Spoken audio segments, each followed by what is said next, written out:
The spin model is about understanding. I suppose the breakthrough with spin was it's no longer about persuading customers. People persuade themselves. It's about really understanding them and their needs so that you can do a good job of creating value.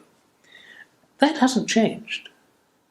But some other things have changed, which make the spin model probably more relevant today than it was 30 years ago.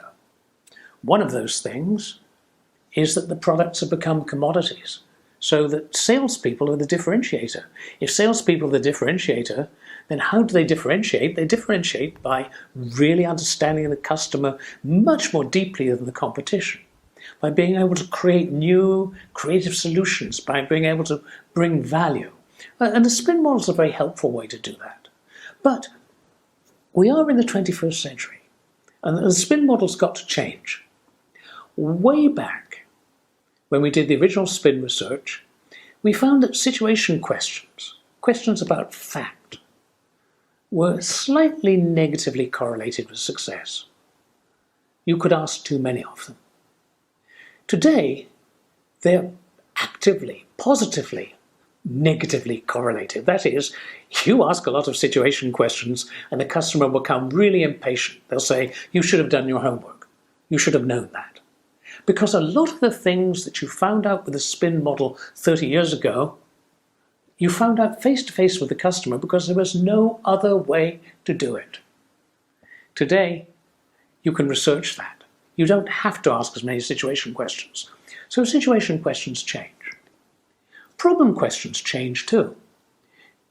One of the things which we found 30 years ago was if you ask customers about problems, you find out their needs, you find out information which helps you sell, which helps them understand their own problems. You get into areas where they have energy and where they have interest.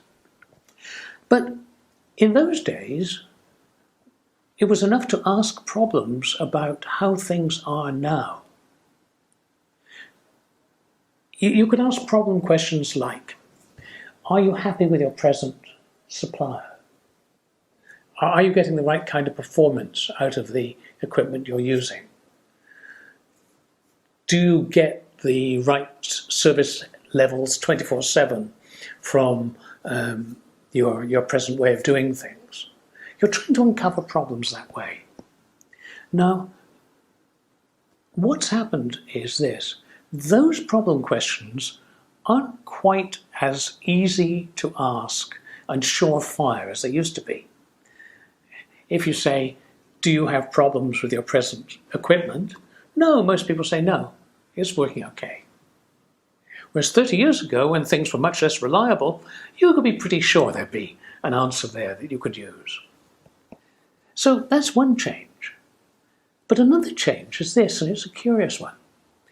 Research done in the last 3 or 4 years shows that customers rate the added value of salespeople as highest when salespeople ask about future problems, not just about present problems. I remember I interviewed one buyer in this research, and he said to me, you know, if I fall into a pit, there's 50 salespeople who can sell me a ladder to help me climb out. There's only 1 in 50 who can stop me from falling into the pit in the first place. That's a way of saying I'm interested in people who can help me with the problems that have not yet occurred, not just the problems that have occurred. So that's how problem questions change in this new world of selling, spin in the 21st century. Implication questions are even more important now than they were when we first did it. Implication questions proved to be most powerful in the original research when people were selling complex solutions. Well, the solutions today, compared with 30 years ago, are even more complex. It's even more important to ask implication questions. And finally, need payoff questions, questions about value. We live in a world driven by value. Almost the definition of selling today is creating customer value. And how can you create it if you don't ask about it? So need payoff questions are as powerful or more powerful today in the 21st century than they were back in the 20th century when we discovered the spin bottle.